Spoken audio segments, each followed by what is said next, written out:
Terry Jacobson, Marketing Artfully. So, I can honestly say that this planner is about 8 years worth of work to get it done.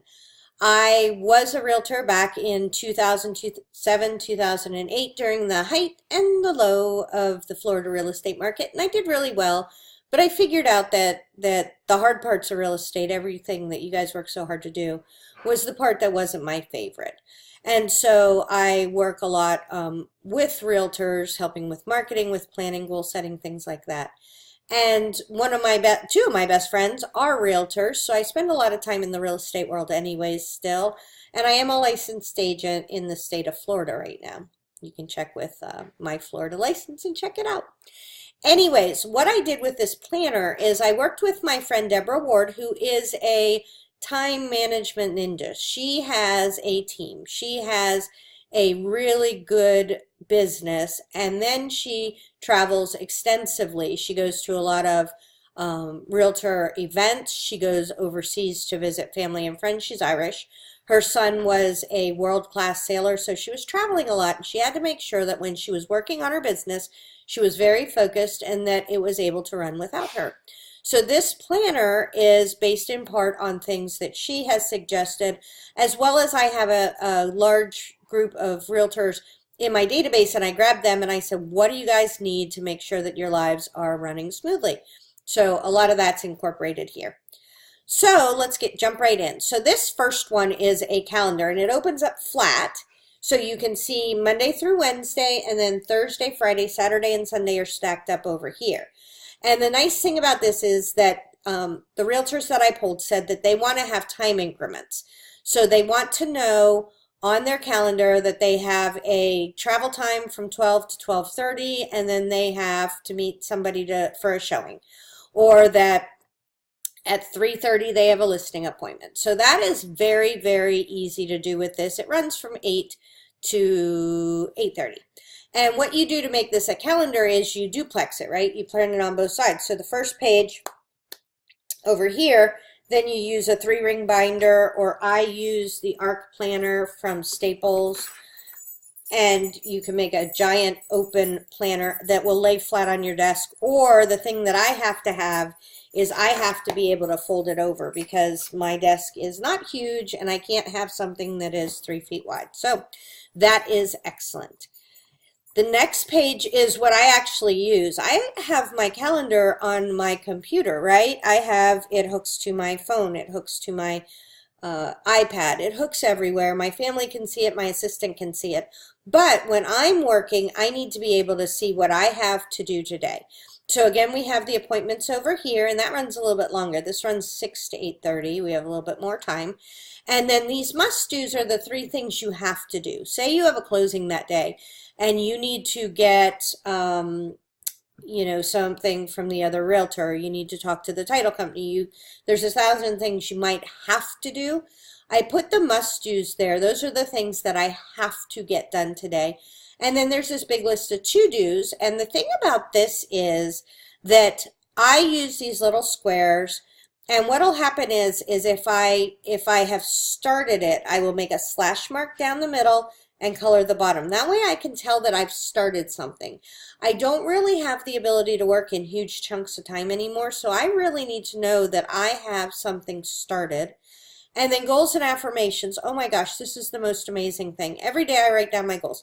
I want to sell $275 worth a day. I want to have 20 listings. I want to have a team with 3 buyer's agents. Whatever you want to have on your affirmations, that is where you're going to put them. And the funny thing about when you write them down every day is the first thing that happens is if you're not working on something that drives you towards them, you'll be like, holy crap, I spent the whole day working and not one of these things was working towards my goal. And then the other thing is it reminds you of what's important. And I figure out my affirmations when I am sane and quiet, so I know what mine are. Okay, this is a monthly calendar, and it's perpetual, right? You can just write in the date and do any month and year, and so that's if you need a big space. And then this one was so cool. I got this, excuse me one second. I got this from one of my clients, this idea, and what it is is a 3 month perpetual calendar. So you can see quarterly. So I have 4 of these a year. And that way I can mark out when if I have a speaking event, I'm going to be out of town. I need to know that. I put down all my kids' uh, off times when they're not going to, when the little darlings aren't going to be in school. And this works really, really well. And it takes up very little space in my planner. Okay, next up is a listing lead sheet. And this is for you to have in your planner to carry around with you. Unless you have millions of them, then you could have a planner with just listings in it, right? And you need to know, is this person a prospect or a customer? Address, email, is it work, home? Did you add them to your newsletter list? Did they agree to be added to your newsletter list? First phone, second phone. You may have a husband and wife team, right? Their birthday, their spouse or significant other, kids, pets, where they came from. You want to start recording these sources because you'll find that there's people in your business who are really referring people to you a lot that you may not even notice. When are you going to contact them? Are they in the calendar? And then their reason for moving and their tentative listing date, right? You could find them on social media. So a lot of times what I've found realtors do, well, they'll go and make sure they friend them on Facebook, connect on LinkedIn, but they don't want to do it all at once, right? So you don't want to look like this person just called you, they wanted to talk a little bit about their listing, and then all of a sudden you're stalking them online. Just very gently make sure that maybe each time you talk to them, you see if you can find them on one of these social channels. And then the follow-up. What did you talk about? What were the notes? What was the date? So for this, a lot of times what I'll do is I always like to plan the next appointment when I'm on the phone with the person. So you would come here, you would say, this is going to be the date of our next appointment. We're going to call, right? A call is an appointment too. And then you may want to put some notes down. Hey, you said to call in 2 months, so I wanted to make sure I didn't drop the ball. Okay, buyer's lead sheet's a little different. This is all the same stuff at the top. Part of the reason why you want to know if they have kids, they have pets, they have these kinds of things, especially for the buyers, is you need to know that they love their dogs, and if they say they want a fence, then that may be a really big deal. They may be willing to take a less bathroom as long as Fido's happy, right? So those are things to look for. And then you need to know what kind of home they're looking for. And this is your kind of standard fare. Your bedrooms, baths, garage. Do they want new construction? Do they have a home to sell? Because then you could double dip, right? Or is that already listed with another realtor? What do they need? Is there a special school district that they want to belong to? And that's super important for people with kids, and that'll influence where you look for homes for them. And then you need to know, are they pre-approved? Because there's no sense in taking somebody out looking at $300,000 houses only to come to find out that they can only buy a $200,000 house. They will never be satisfied ever again, right? And then the same kind of thing. Have you friended them? Have you liked them? Now, this is a big deal to me. One of the things that I'm really good at is lead gen. And so what would happen is I would get leads and I would have them on sticky notes, and I would have them, I have one on a sticky note, I have it in here, I have it on a sign-in sheet, I have, and then 2 weeks would go by and I'd be like, crap, that lead, that $1 million lead, I dropped it, and now how am I going to call them, and now I have to do all this. Well, this is the never lose a lead sheet. So as soon as you get any kind of lead, not an internet lead, that they just emailed and they asked you a question, but somebody human talked to you, you put it in your never lose a lead sheet, their name, the date you got it, their email address, their phone number, and then you say, I'm going to call them in 2 days, 2 weeks, and 2 months. You can go ahead and put that in your calendar if that's how you operate. I tend to be really good with paper and then highlighters. And so what you want to do is you want to make sure that you go through this every day or every couple days and you check and see who deserves a call. So if it's somebody, you figure they're all going to be similar, right? So if you start January 1st, the people at the beginning of the month are going to need calls at the beginning of the month, in the middle of the month, and then a couple months later. And so they should all be very similar. You can kind of do a few and then wait till tomorrow and then do a few. But this way you're never going to lose those leads. And I will tell you, that there is nothing that makes you sicker than waking up in the middle of, can you tell I've done this? Waking up in the middle of the night and thinking, "Oh my God, I forgot to call Mary," or I forgot, that she had given me a referral. So speaking of referrals, another thing that I was really good at with lead gen is giving out referrals. And then I never felt like I had a really good handle on who had the referrals. So I made a referral form at the time, and then I've upped it since then. So the prospects name the source where you got them from. So if it was from your personal database, you would put personal database. If it's one of your friends, it's a friend. If it's a referral from one of your clients, you want to make sure you send them a card, a thank you, a Starbucks card.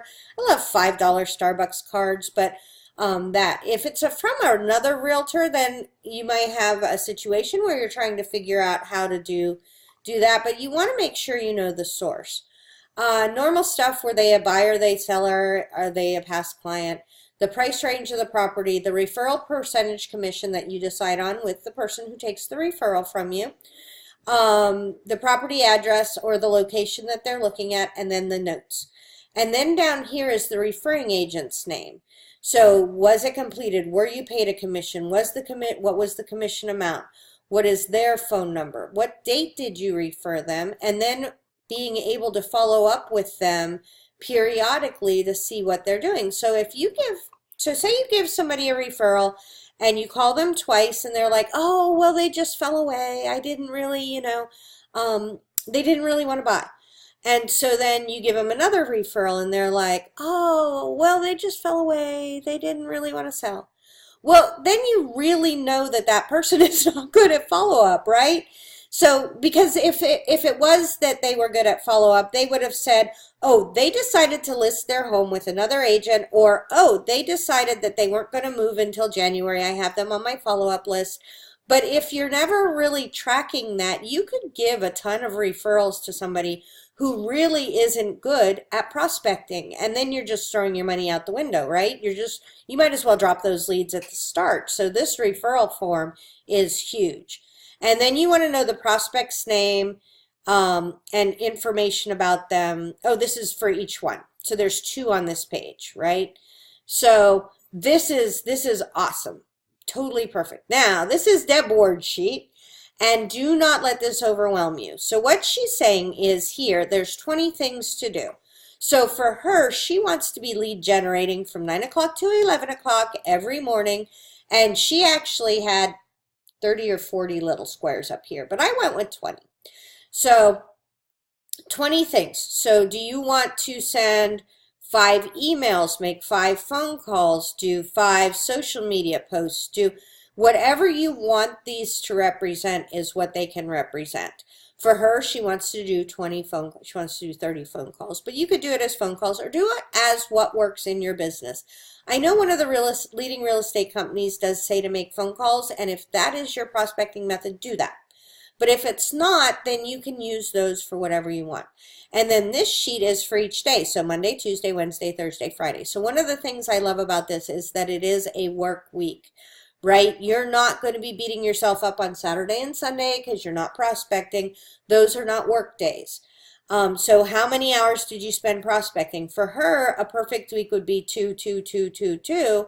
For me, mine was a lot more than that. I would do, I would do some follow-up calls, but then I would spend a couple hours working on my website, or I would do, there was no social media there, but I would work on my email database. So you really want to know how many hours a week you're spending prospecting. How many leads did you generate that day? Meaning that you're doing a follow-up lead sheet and that it's a big enough deal that you actually feel like you can call them a lead. New Mets added to the database. My goal was 5, that I had add 5 people to my database a day. And what I would do is, if I didn't have any, I would do an open house. I would go, and I considered other realtors to be Mets. I considered, telling somebody that I'm a realtor to be a Met. So 5 is a great number a day. I grew quite a substantial database, and that was good. Listing appointments made. How many listing appointments did you physically make? How many did you go on? How many listings did you take? How many listings did you put under contract and listings closed? Now, you will notice that this is very listing heavy. The reason for that being is they have found that if you have one listing, you will get two buyers. So if you, either from yard sign calls or from internet leads or whatever. So if you focus on your listing tasks, you will wind up with buyers. So then she just wants to know how many buyers closed, how many total sales closed that day. This to me is brilliant. Total active inventory. I will tell you that one of two things happens. Either you don't have a very high active inventory and you want to grow that. So say you have an active inventory of 3. Well, bust you best be busting your butt trying to grow that active inventory, because the more listings you have, the more energies in your business and all that. So that would be good. Now, for those of us that had huge inventories, I had 52 listings. I will tell you, I spoke to an agent just the other day. She's in a super hot market and she has been listing, a bunch. And that's way more than she usually does. It's not really her business model, but it's just a hot market. And I said, well, how many listings do you have? And she's like, I don't know. I'm so tired. So knowing how many active inventory you have, there's nothing wrong with that. And then Deb has notes sent. So there's a thing about sending personal notes, and I would go for a couple or 5 a day.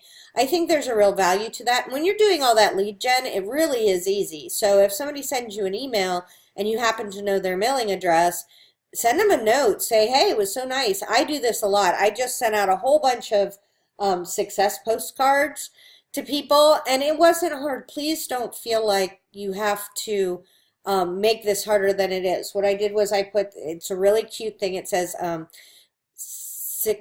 failure's never fatal, success is never final. It's the courage to continue that counts. Okay, and it's a little lion. It's cute. I put to your great success, Tara, and then their address. So I wasn't spending a whole lot of time trying to figure out what's right. It's the thought that counts totally here. And then how many videos did you make? That is a big Deb reward thing. You could cross that off and put whatever you want, but make sure that you have some kind of goal that way. Okay, speaking of goals, this is the giant goals list. So this is going to seem really stupid. So this is 50 goals for your business or for your life, whatever you want to do. And I feel like every year on the 31st of December, the 1st of January, we have goals, and then we spend the rest of the year not fulfilling them, right? Well, the other thing is we have maybe 10. We scrape the bottom of the barrel to get 10. Well, what happens is when you have a giant goals list of 50 goals, you have to really dig deep and think of things that are beyond what you can just think off the top of your head what's top of mind. So for me, some of my goals include, it was so funny, before we moved from Colorado to Florida. Before we moved, one of my goals was to clean out the bathroom medicine cabinet. And so I'm going through my goals and I'm crossing them off and I'm highlighting ones. I'm like, oh, the medicine cabinet. It literally took me 15 minutes. And how long was that in my head that I was just stressing about it? So you want to have big goals like this. And then I really want you to stop and think, what are the top 3 goals that would change your life? So for me, one of the things that would change my life is to get my email database fixed. It's one of the things that I'm really working hard on. I have probably 4 or 5 hours a week in my planner scheduled for that, to make videos, to do emails, to do all kinds of things. And it's paying off. I'm already seeing some results, and I've just gotten started doing that.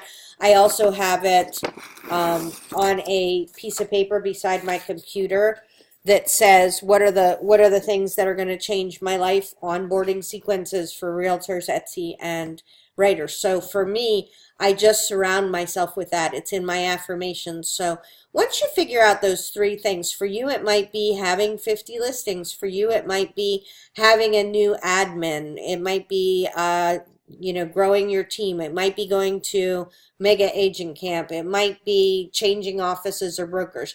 Whatever you feel is your major goals, start writing them down. Write them down on that sheet. Write them down every day. Okay?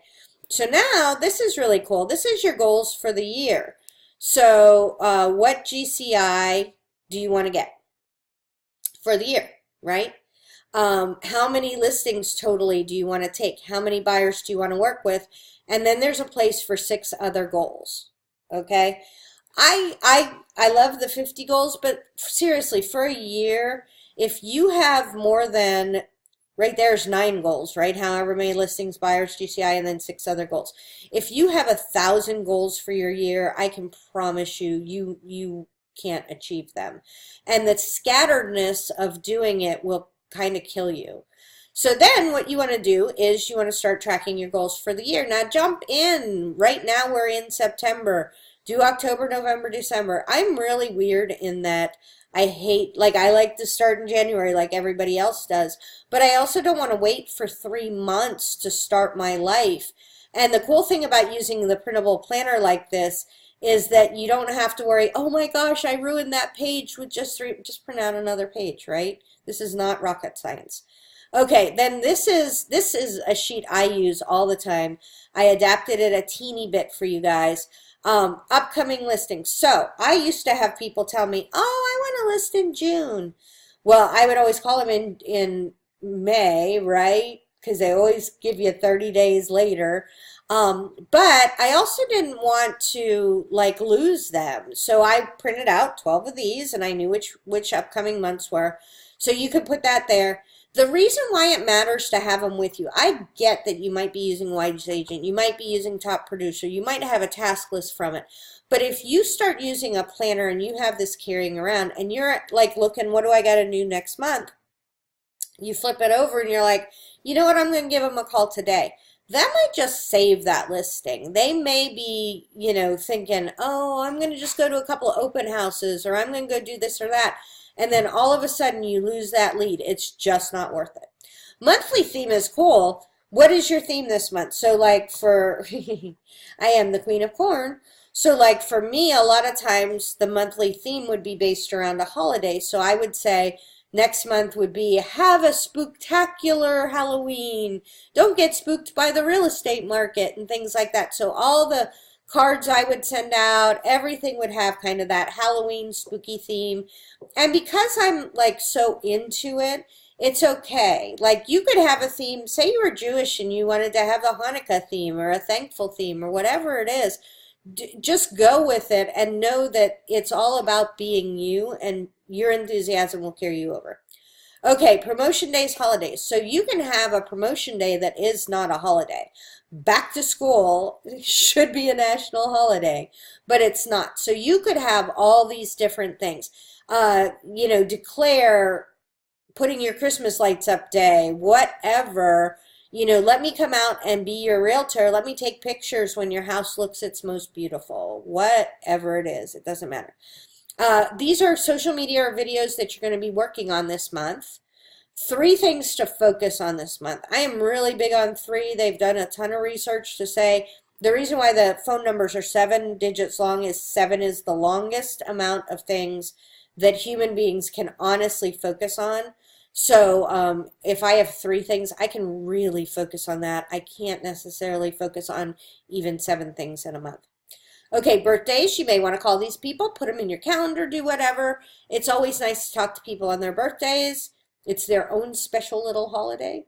Okay, now your goals. How many hours do you want to spend prospecting, leads, appointment set, and then divide them by however many days in that month. And I mean weekdays, right? So if you want to spend, 200 hours prospecting, figure out how many Monday, Tuesday, Wednesday, Thursdays, and Fridays you have.